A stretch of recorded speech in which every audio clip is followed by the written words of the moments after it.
రేపు కరీంనగర్ ఎమ్మెల్సీ ఎన్నికల ఓట్ల లెక్కింపు జరగనుంది. నగరంలోని అంబేద్కర్ ఇండోర్ స్టేడియంలో రేపు ఉదయం 8 గంటలకు కౌంటింగ్ మొదలు కానుంది. ఇందుకోసం అధికారులు అన్ని ఏర్పాట్లు పూర్తి చేశారు. మొత్తం 35 టేబుళ్లపై ఓట్ల లెక్కింపు జరగనుంది. ఓట్ల లెక్కింపు కోసం మొత్తం 800 మంది సిబ్బంది విధుల్లో పాల్గొననున్నారు. కల్వ శ్రీరాంపూర్ తహసీల్దార్గా పనిచేస్తున్నాను. ఈ ఎన్నికల్లో కౌంటింగ్లో నేను సూపర్వైజర్గా వ్యవహరిస్తున్నాను. అయితే ఈ విధానంలో సాధారణ ఎన్నికలకు భిన్నంగా కౌంటింగ్ జరుగుతుంది. ఈ కౌంటింగ్లో సాధారణ ఎన్నికల్లో అయితే అత్యధికంగా ఓట్లు వచ్చినటువంటి అభ్యర్థిని మనం గెలుపొందినట్టుగా ప్రకటిస్తాం. అయితే ఈ విధానంలో అలా కాదు. ఈ విధానంలో preferential representation system by preferential voting అనే విధానం ద్వారా ఎన్నిక జరుగుతుంది. అందువల్ల ప్రతి ఓటరు నిలబడ్డ ప్రతి ఒక్క ఓటర్కి వేసుకునే అవకాశం ఇందులో ఉంది.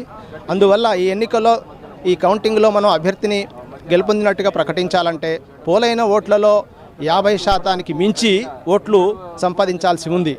అందువల్ల మొదటి ప్రాధాన్యత ఓట్లలో ఒకవేళ ఏ ఒక్క అభ్యర్థికి 50% మించి రానట్టయితే